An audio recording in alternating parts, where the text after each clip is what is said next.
NYAG probing massive scheme to influence FCC on net neutrality with fake public comments. New York Attorney General Eric Schneiderman, D., is investigating what he calls a massive scheme to corrupt the Federal Communications Commission, FCC, with fake public comments on net neutrality.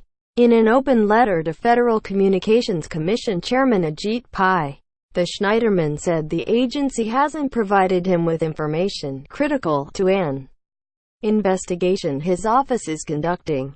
Schneiderman said in a tweet his office has been investigating a massive scheme over the last 6 months to corrupt the FCC's comment process on net neutrality by impersonating 100 of real Americans. Over the last 6 months, my office has investigated a massive scheme to corrupt the FCC's comment process on #net neutrality by impersonating 100 of real Americans. The FCC has been unwilling to provide information that is critical to the investigation.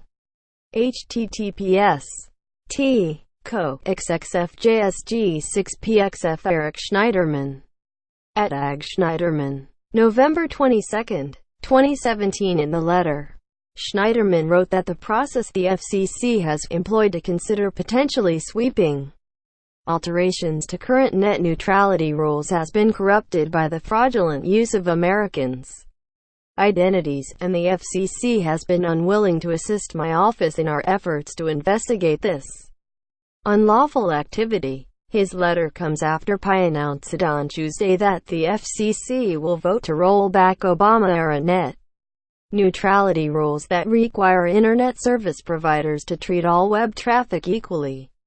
Pai in a statement blasted the rules as heavy-handed, utility-style regulation of the Internet imposed by Democrats.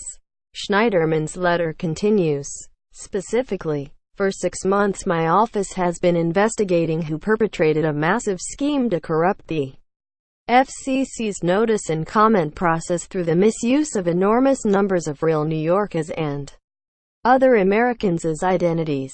Such conduct likely violates state law, yet the FCC has refused multiple requests for crucial evidence in its sole possession that is vital to permit that law enforcement investigation to proceed. Schneiderman wrote that his office found tens of thousands of New Yorkers may have had their identities misused. He said in June 2017 his office contacted the FCC to request records relating to its public comment system. He said his office made the request for logs and other records at least 9 times over the past 5 months and had asked multiple top FCC officials for assistance.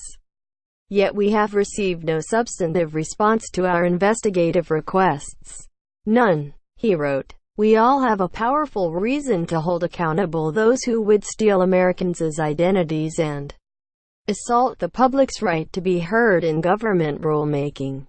The letter said, if law enforcement can't investigate and, where appropriate, prosecute when it happens on this scale, the door is open for it to happen again and again.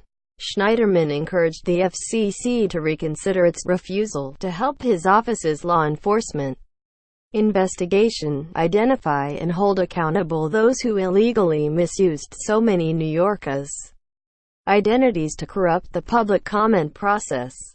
In an era where foreign governments have indisputably tried to use the Internet and social media to influence our elections, federal and state governments should be working together to ensure that malevolent actors cannot subvert our administrative agencies' decision-making processes. He wrote, greater than